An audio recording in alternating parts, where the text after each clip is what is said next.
This is the Allison in Wonderland Mental Health Podcast with your host, Allison Frye. This is the place that looks through the looking glass and falls down the rabbit hole while discussing mental health. Join this journey that isn't just about putting mental health into a box that is only about anxiety, depression, or other common topics. Allison in Wonderland is about everything that is in that box, as well as all of the things that don't quite fit into a box. Hello, everybody, and welcome back to the Allison in Wonderland Mental Health Podcast. I have a very special guest today who I will let introduce herself in her own words in just a moment. First, I want to remind everyone I am not a doctor. I am not a mental health professional. I am a mental health advocate. If you are in a state of crisis, please call 911 or go to your nearest emergency room.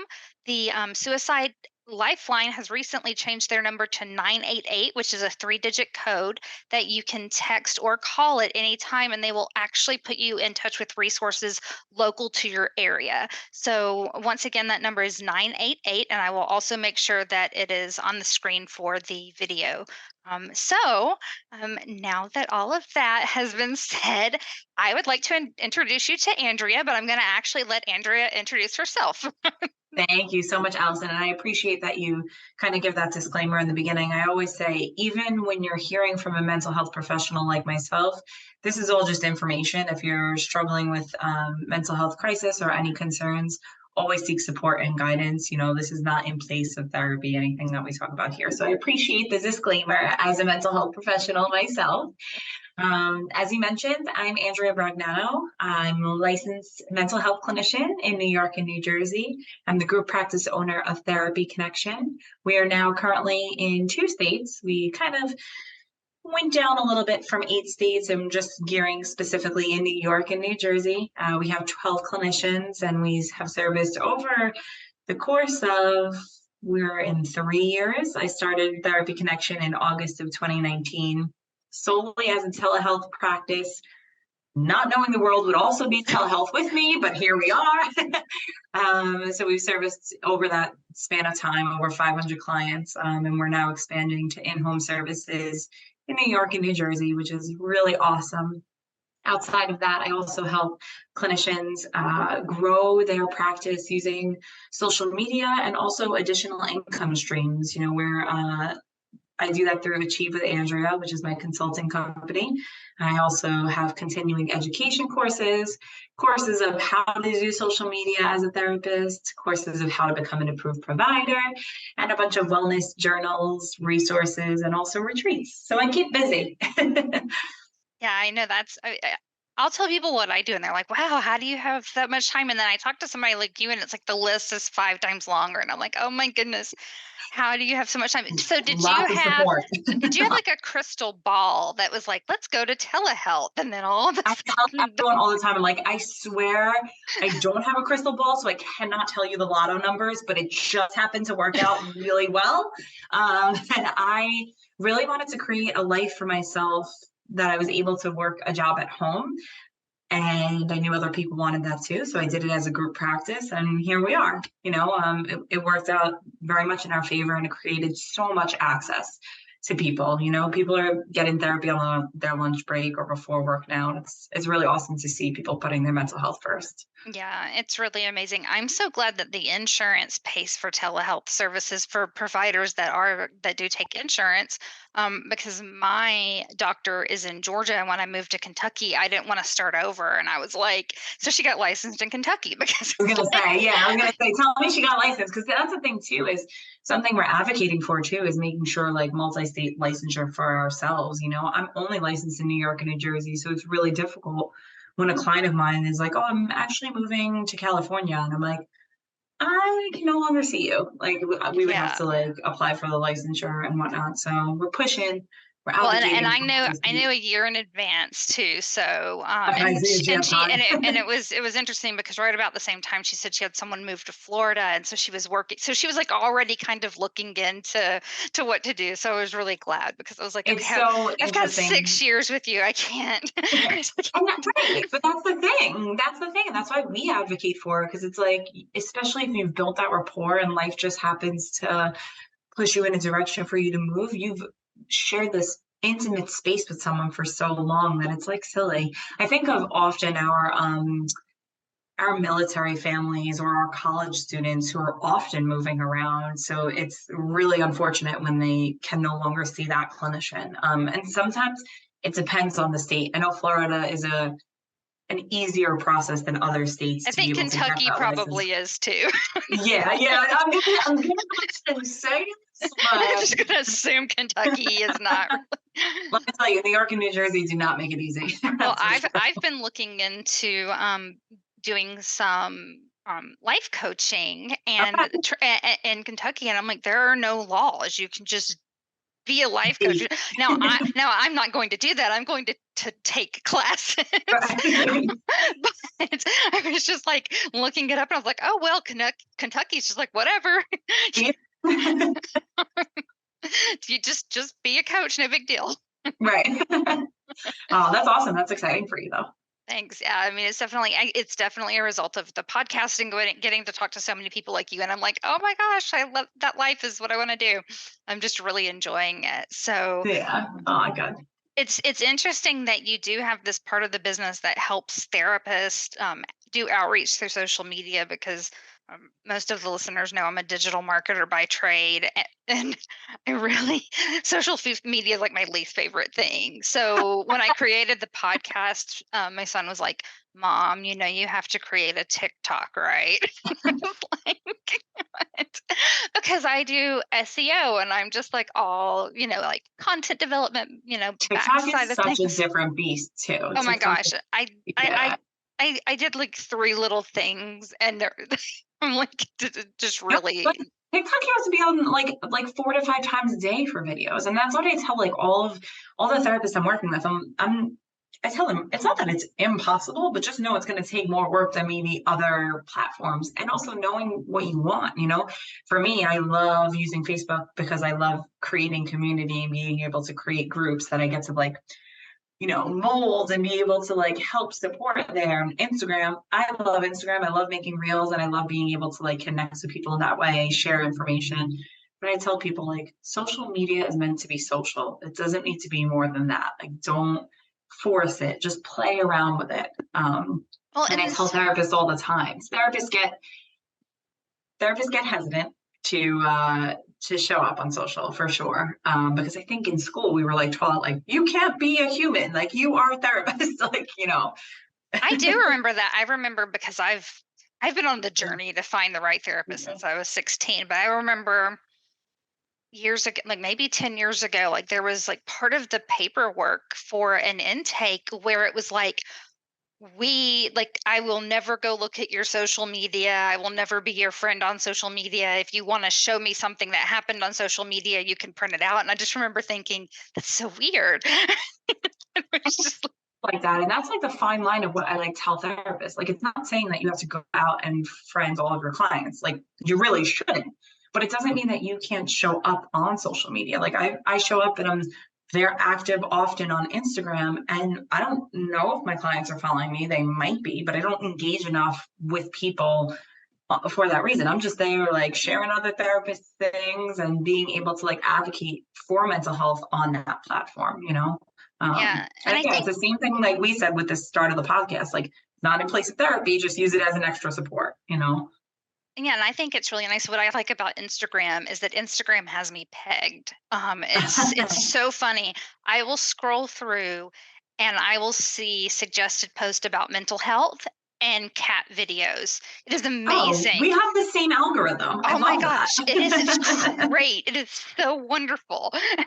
That's my TikTok too. I'm not gonna lie. That's my TikTok also, is my algorithm is that. I can't figure out what's going on with TikTok. I don't even log into it because somehow, I guess whenever it's like select things that you're interested in, when I first set it up, whenever I open it, it's just a whole bunch of videos of people like popping pimples. And I'm like, what is, I do not know Oh how to no, make it that's go not away. no, that's not the algorithm you want. I'm like, how do I don't even know how to make it go away. I'm like, Let me no. get away. But it's kind of interesting about TikTok needing to be like up there and in front where, if you think about 2 years ago, people started talking about Zoom fatigue. Uh-huh. Well, it's got to be the same thing because I mean, I haven't posted a video on my social in a while. It's probably been 2 weeks. And I remember last night I was like sitting in bed and I was like, I really should just post something saying something. And then I was like, nope, I'm not going to do it. If it's draining my mental health, that's not really helping anyone. But it's very Yeah. much like that Zoom fatigue of like, I've got to be on all the time. Oof. Here's my tip for that of what I tell people, especially that that's not your favorite thing. What I tell people is if you're working on your social media and curating it, and the algorithm is going to know whether you're active or not. I don't use the word lazy because I don't like the word lazy. What I call it is like low energy or low motivated days. Just share other content of other people. You trick the algorithm into thinking that you're active. You're not doing anything yourself.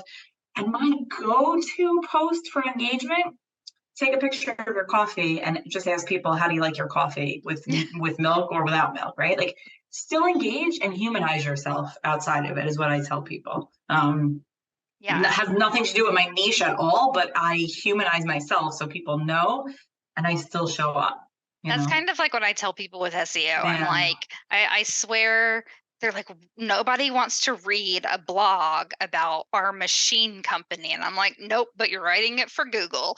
Exactly. Yeah. Google is your friends and let them be your friend. Right. Exactly. Google wants you to write it. So you've got to write it to where you think a 9-year-old could read it. You've got to you got to put bullet points. You've got to put keywords, and it's just so true. So yeah, very much the same. But I mean, it's definitely interesting because you would think just being a therapist in general, like you carry so much of other people's. You're carrying your own life stuff, and then you hear stuff, and it's just. I mean, I know people open up to me, and I love that people open up to me, but it's heavy, like it hits you. So I can't imagine that being what you do all day long and then being like, okay, and I also have to go engage on social media. Like that's just, it's really great that you have that focus, because I also feel like agencies sometimes struggle with that, where they don't know the terminology, they don't when it comes to suicide and addiction and mental health, their hearts are in the right place, but they haven't been in it for so long that they've had training on this is how we report on suicide and this is not how we report on suicide. Right. So Right. it's really great that you can like focus and help mental health practitioners that way, because I just think it's every agency I've ever worked at, I'm like, any mental health blog you have, you put it across my desk first. Right. Let me make sure. Yeah, let's make sure.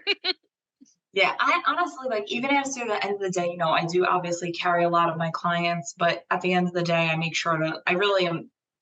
I've been fortunate to be able to compartmentalize my life. So when I leave my clients, it's not that I'm not thinking of them, but if I continue to think of them, then I'm going to get fatigued and not want to work with them anymore. So I have to compartmentalize myself.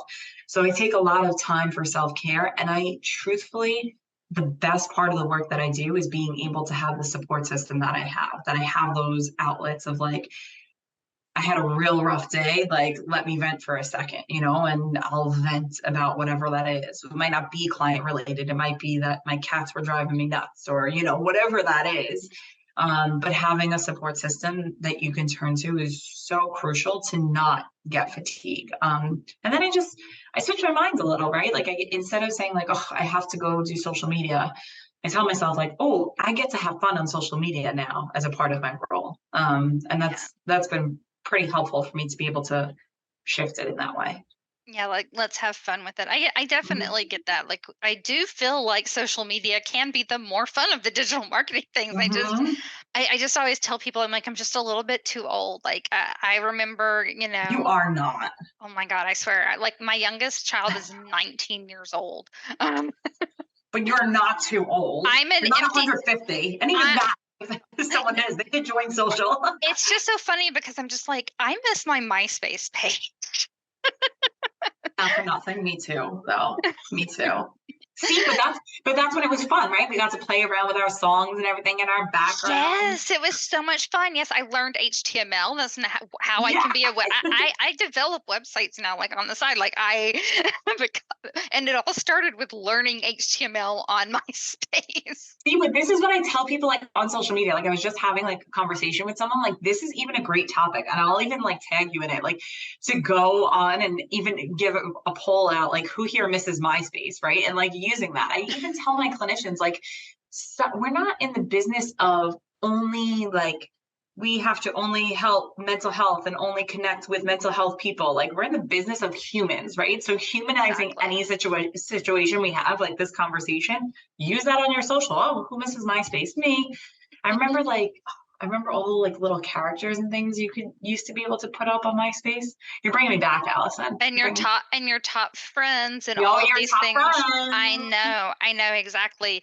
And so for anyone listening that doesn't know what MySpace is, it Oh was God, you're aging us. it was a much cooler version of Facebook. Oh my God, you're aging us. It's like for the grunge, the people that adopted social media after they graduated high school. I never wanted to be the generation where it's like, for anybody listening that doesn't know, like we're now in that bracket. Yeah. Also, like I walk through Kohl's now. Kohl's. Yeah. This is like the most basic vanilla department store, right? I walk through and I look at the juniors department and I'm like, who lets their daughter wear that? And then I'm like, where did that come from? Me with my jeans all the way up past my belly button. I'm like the generation now that doesn't understand the clothes. I don't know how. You're dating us, but it's true. I know it's so bad. But then at the same time, like, I was born in the early 80s, but I love music from the 70s and the 60s. Yeah, so it's like I kind of age myself in ways that doesn't make sense. Yeah, but I told you we'd get way off. I just do that. I'm very chatty. So. That's okay. That's human. That's human experience. But I do like that. So is it you talk about having your network that you can kind of like vent to? Is that the network that you've built within your, kind of practice group? That's really great. Yeah. So I would say I utilize my my own practitioners, but also last year I had attended a summit for therapists, or a retreat for therapists first. And it was really like small group of us. I think it was like about 20 of us. And there's a handful of clinicians from there that I now call my business besties. And every day I'm talking to them about something, about anything, either Facebook Messenger or via text. We're always talking to one another. And I say it's so powerful to me that I randomly decided to go on this retreat. My very good friend Lena, I had met her in a Facebook group for therapists. She's like, you're local to me. Do you want to go on this retreat together? I'm like, yeah, sure. Sounds good. Went to Costa Rica on a retreat. I now have clinicians that are like all over the US, and we're all super, super close. And it was like, they were put in my line for a reason, because I know them. This March will be a year that I know them, and I can't remember a time when I didn't know them. And it's so impactful to have them in my life, because I truly can turn to them for anything, whether it be that the cats are annoying me, a client made me anxious, or I feel like I don't know how to work through certain things with a client. I truly feel that I can turn to them for anything. And it's amazing to have that outlet, but everyone needs one for sure. Yeah, it's really good. And when you think about that too, like, well, I mean, I'm kind of just personal story. So, when I met you through I was virtual at that conference. I think you were too, for the mental health marketing conference. And I was at a startup agency, and I had just started at this startup agency, and they said that they were going to let me build this whole mental health side of the business. And so they paid for me to go virtual. I think it was like $200 maybe to do this virtual session. And then that Friday, I got laid off because I guess they decided they didn't actually have the growth to do it. But I met so many people like you through there that it just led into what was coming, this whole thing. And I have made so many amazing connections. And I was editing a video today, and I was for one of these podcasts, and I was thinking, do I sound like I'm not being genuine when I'm like, this person's a rock star, I love them? Because I I say it get on what you're so many saying. videos, Yeah. and I'm like, but I really do feel that way about these people. Part of that though too, right? Like you align yourself with people that you genuinely feel that way towards. Like I know for myself, I only spend the time with those people that I get fired up and passionate about, like watching their growth too, right? Because I know we're in this network and like this higher level of like feeling by being in those spaces, in those circles, to be like, oh my God, like they're so amazing. And I get to be in their presence and I, in their life, you know? exactly. And I was like, I'm not saying it because I don't believe it, but I was like, I do say this a lot. And but I've even been putting people together in touch. I'm like, hey, you need to meet this person, and you need to meet this person. Like, That's the power of being online though, you know, yeah, like that's the power of it, like getting to know people. We're not in an age anymore where you don't know the person that's on the other side, right? Like you and I spoke before this, but like I feel like I know you very well and know a lot about your life. And this is only our second time like being yeah, together, you know, it's so interesting. yeah. And I think that that's important too. And I always tell people, like when I'm talking about corporate culture and things, that I am an extrovert. Now, I've been working from home since before it was cool, since 2018. I hated driving in Atlanta. I was a miserable person. Just, I was so miserable because of I just don't like driving at all. So I took like 4 steps back in my career just so I could work from home because it was very hard to find those jobs at Yeah. that time. And but I'm an extrovert, and it's trying to actually have calls, and some people are like, this Zoom call could have been an email, and I'm like, I need at least 2 Zoom calls a day. Like, Interaction. Yeah.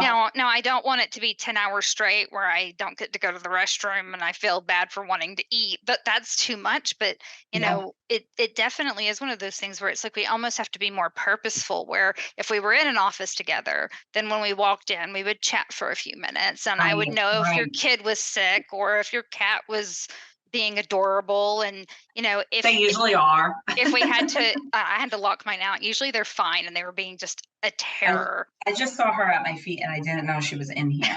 She's sneaky, this one. She's sneaky. Well, there's like legitimately cat beds on my desk for them to look out the window, and they will just come and knock the camera off my monitor. They're like, enough of that. Right. But like if you were going to work through lunch, they would order Right. lunch in, like all of these things that I think people forget about, where you almost have to be very intentional about connecting with those people you work with about things that aren't work. Like, let's throw a 15-minute coffee break on. Like, I just feel like that people are getting drained in that Zoom fatigue that we were talking about. I don't know if it's so much about being on Zoom. It's that you're just On. constantly working. There's Yep. no, and how do you really even develop nice working relationships with someone? I am snarky and sarcastic. And if people don't talk to me, they may think I'm being mean. Right, right. And it's knowing your personality. Yeah. Right? I'm just super Sicilian. I don't understand. Yeah, it's knowing like your personality too. That's why I'm thankful that I did get to meet my friends in person first, because they know my personality and they know it well. So even in text, they know how that text message is coming across, you know. Right. One of the things that I do, because especially, I mean, these are the four walls that I work in all day long. One of the things that I do is I've worked with my friend that took me on, like, we went to that retreat together. Her and I have a place that it's about 20 minutes from our house, but it's like a co-working space. So every few weeks, I'll text her and be like, do you want to just go today? She's like, yes, I need to change my environment. And we go, if for nothing else, other than to change our environment, get some walking around, and it sparks so many. Her and I have come up with so many new ideas from just being out. And I think that that's a big part of it too, is changing your environment really helps that. Yeah, I mean I definitely see that. I can just see it's like, yes, we need to do social media, but we also need to be social in real life. To get even ideas for social media, right? If I Yeah. was just like sitting there all day long, then I wouldn't get any ideas other than just like sitting, seeing the same content over and over. So changing my environment is helpful. And I always tell people like my biggest self-care is spending time with my family. and friends. Like when I get to do that, I'm unplugged from anything else that I have going on. So when I get to do that, that fills my soul in ways that I Yeah. needed to, and it helps me with my creativity, you know?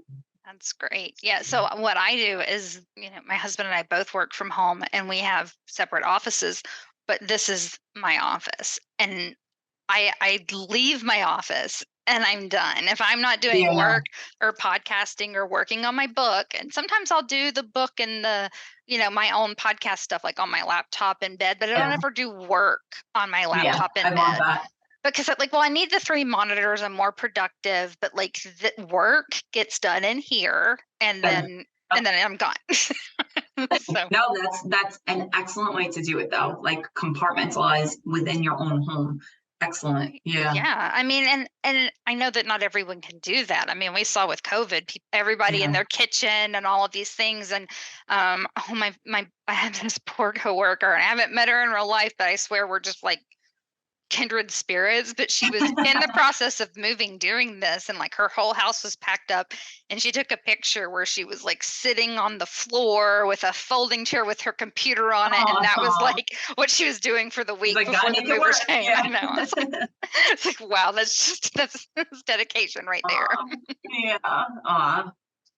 Yeah, that's really great. Well, I love that you're bringing all of these people together, and you said that y'all were across 8 states, and you dialed it down. So I guess that's New York and New Jersey.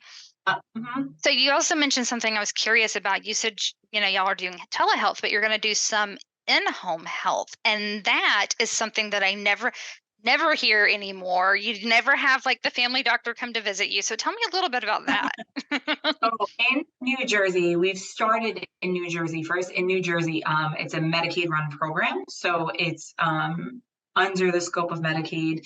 Some parents and children will get Medicaid waiver because it's a funded program that if a child has behavioral needs, they're able to get services. Typically, it's about 2 hours a week. And truth be told, a lot of children have behavioral needs. Why? The past 2 years, they weren't in school. So they don't know how to interact with others, right? They're getting Yeah. mad and they're throwing a desk. They're getting mad, they're throwing a book. So there's a lot of that. There's a lot of children coming out of divorced households and not knowing how to navigate their emotions. So what happens is a clinician will go in their house, do 2 hours of therapy a week, whether that be 2 hours straight. Usually it's broken up. But we have clinicians going to the houses throughout the entire state of New Jersey. And then in New York, I'm waiting a little bit. We're going to probably open that program early spring. It's an in-home services for people with disabilities that can get counseling in their home because it's a newer program with New York State. It might have been out for 2 or 3 years now, I believe.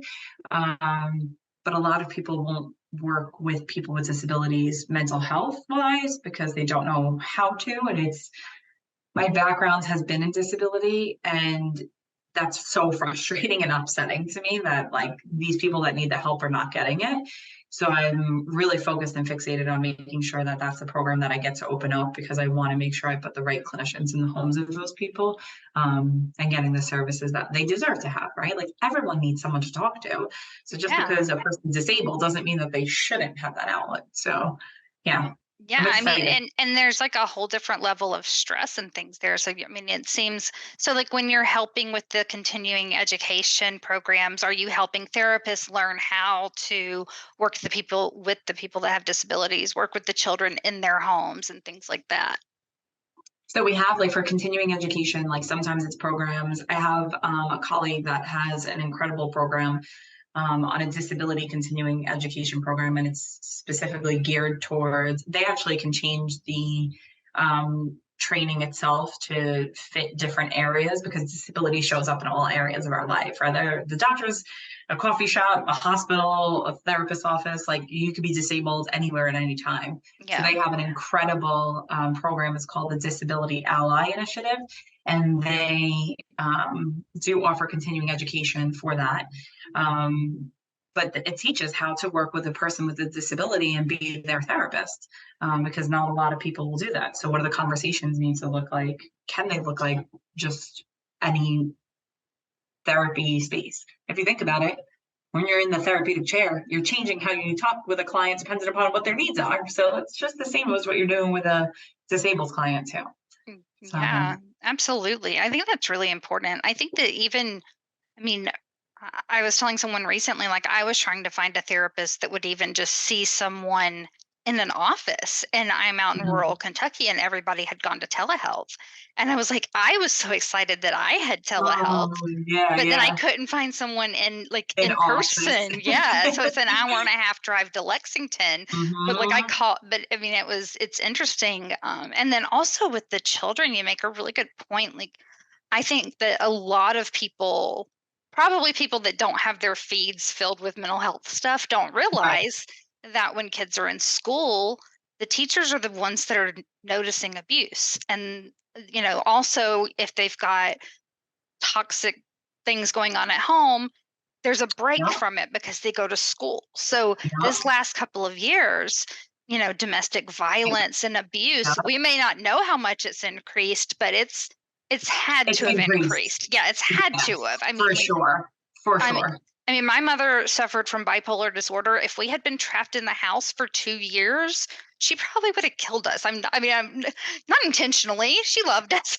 No, Just that's a it part would of have, it. That's a yeah, like reality. It's a harsh reality. It is. Yeah. And yeah, I think that that's it too. And that one of my things in the state of New Jersey is what's frustrating about any and all like systems that we have is like, as is the world, systems often don't talk to one another, right? So I've been working and talking with a close colleague of mine who goes into the schools and educates them on what these different programs are for in-home services, because most of the teachers don't know that it's available. So my whole point of like talking to the schools is to be like, hey, we have this service, talk to your parents, allow us to back to school night, because the parents need to know that this is available. It's going to only help everyone if the kids are getting it, you know. yeah. So I'm a big like advocate for like collaborating and just doing education sessions with the schools of like, here's the service, here's how parents get it, let's work together to support them, because little Johnny might not throw the desk anymore if we get this service in the home, you know. Yeah, exactly. I mean, and it's not funny that you say that because it's terrible, but I've seen that with a lot of things. Even just on my journey here, I'm like, oh, I've been a mental health advocate for 15 years, and then people bring up stuff, and I'm like, whoa, wait, what? That's a thing? Because Mhm. we don't have all the information. So even if Right. you are connected to people in the industry, you still don't know about all of these other things that are going on. And I remember when I lost my brother as a result of suicide, I was like just kind of stumbling, trying to find information. And I was sitting there thinking, why don't the police or the funeral home or someone have the documentation for, What this NAMI was. or Right. AFSP to go connect to? Like, why is this? Right. Why did no one,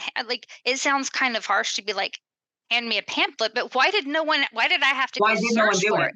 Yeah, why Right. was there no information for anyone to give me about, hey, here are these resources? Right. So, I mean, Right. and that's my personal experience, but that's with obviously my conversations are very much about my experience with those losses Yeah. as a But result I of thank you for suicide. sharing. I thank you for sharing, because no matter how long it's been, it's often not an easy conversation, obviously. So I appreciate you sharing, you know.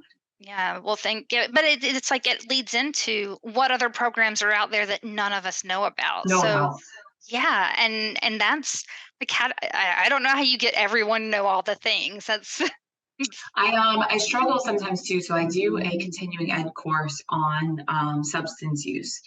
And it's very interesting in that course, I talk about how, some of the things that happen is if a parent is using substances but also needs to go and get support, there's also the data that shows that the children in that household, it's like 68% are in a neglected situation. And it's like, well, let's look at what that number actually is.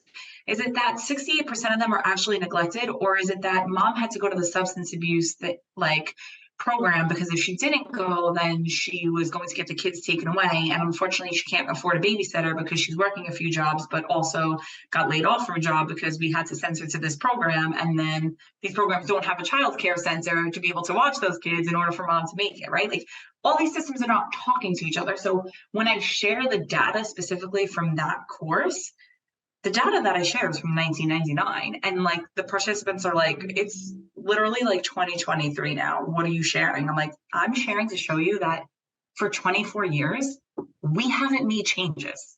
And 24 years is a long enough time to say like something should have changed, that our systems are talking to one another.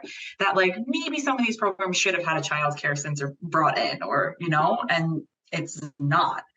But that every time I do a continuing ed course, no matter what the topic is, I always bring in a like proponent of being an advocate and the advocacy work that we have to do, because often programs are not talking to one another, and we have to set up better systems for sure. Yeah, absolutely. And I can definitely see how it's just like just one block at, one wall after another when you're trying to go through that. And it makes it really hard for someone to be like, hey, I really do need help, or hey, I'm going to accept this help, because it's like, oh, I've also got to take care of my kids. Right. And they may have not been laid off because you were like, hey, you need to go to this program. They may have been laid off because they have mental health issues, and that Right. caused them to get laid off, even though it was, no one realized. They may not have been like, oh, we're laying you off because you're bipolar. It's because of the Right. behaviors that we're feeding Right. into that. Yeah.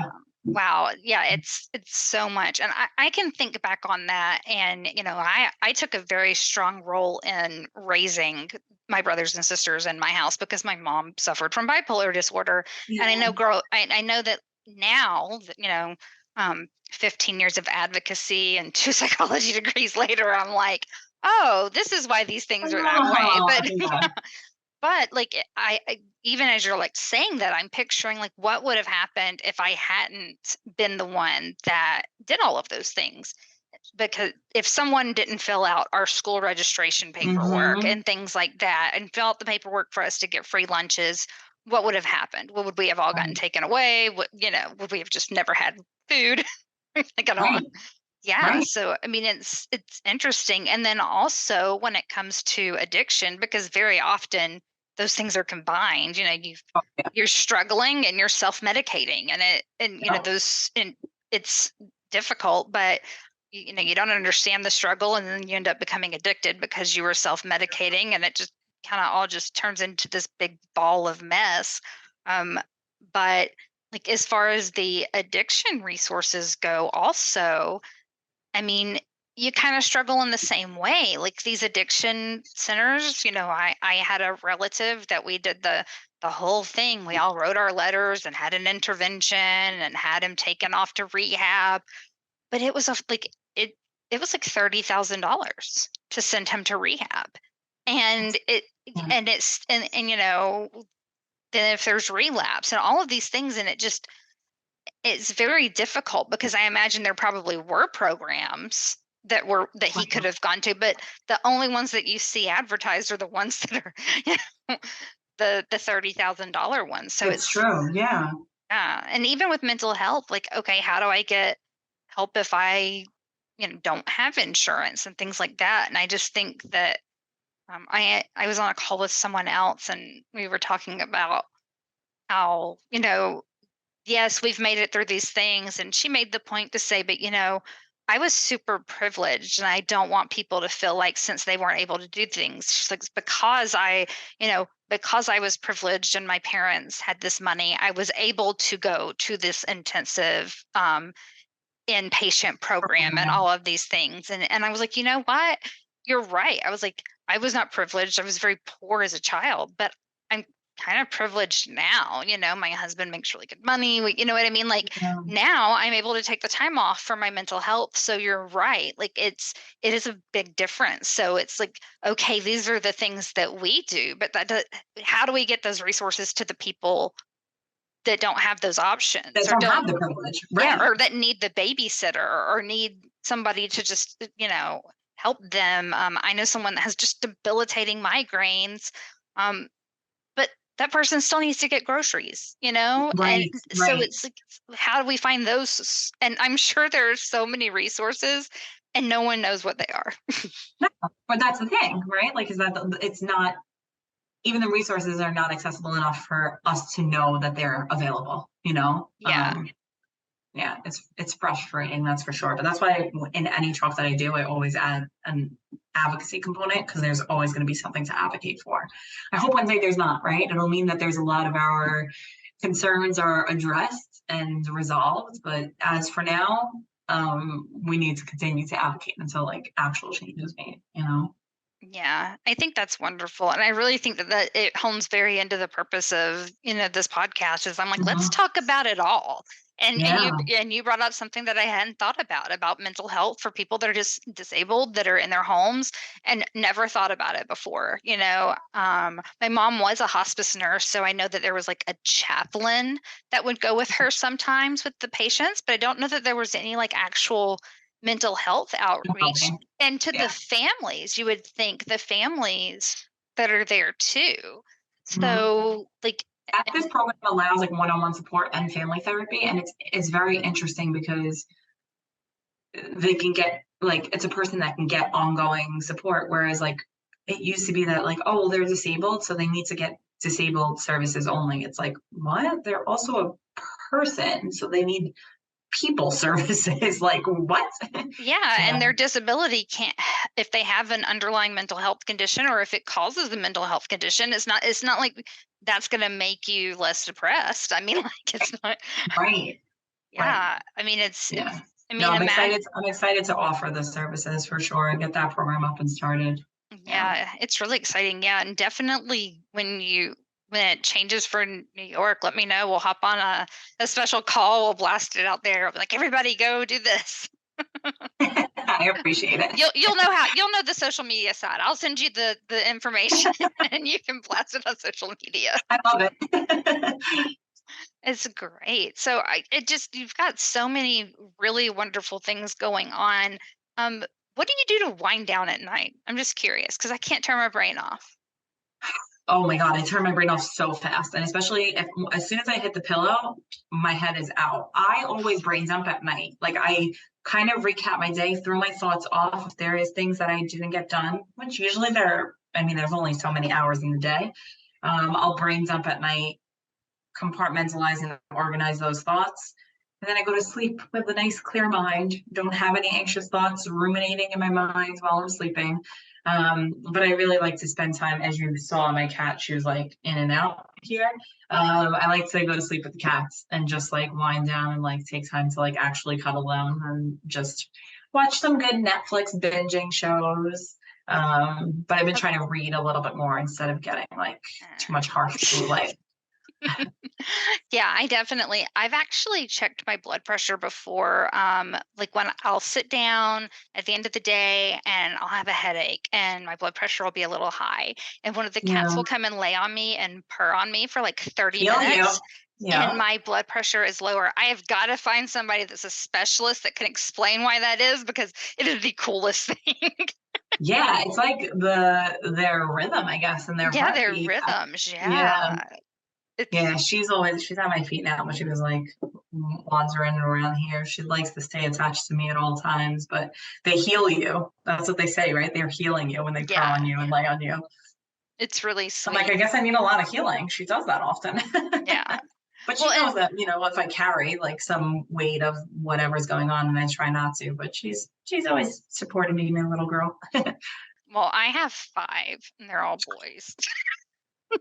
They weren't my We have fault. two. We have two. There were 2 from one litter and those 2 were my fault. And then the boys took me like on Mother's Day to where there were pet adoptions. And I was like, "Well, we have to get 2 together because You they're." must. Yeah, Yeah.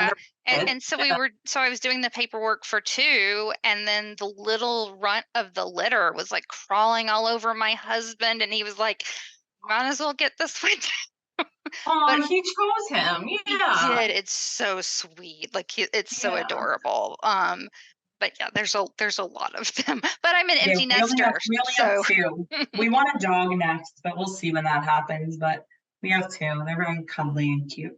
yeah. Everybody acts like cats are so like I used to hate cats. antisocial. Oh my Oh, not gosh. mine. Mine are so social. Like it is, Same. yeah, You're it's amazing. all up in my business all the time. Yeah, absolutely. Well, is there anything that we didn't go over? I know this was very, I mean, I like it just being conversational. It's like, Yeah. let's talk about these things. Is there anything that we didn't touch on that you really want to make sure that we get out there? No, I think especially just talking now about like being able to wind down, strongly encourage everyone to find a routine that works for you, even if that routine changes throughout the week, find something to help you wind down and find your support system. It is crucial in the mental health space for sure. Yeah, that's really great. And I definitely I feel like I even know some people like in my mind that I'm like, we're gonna make a little group.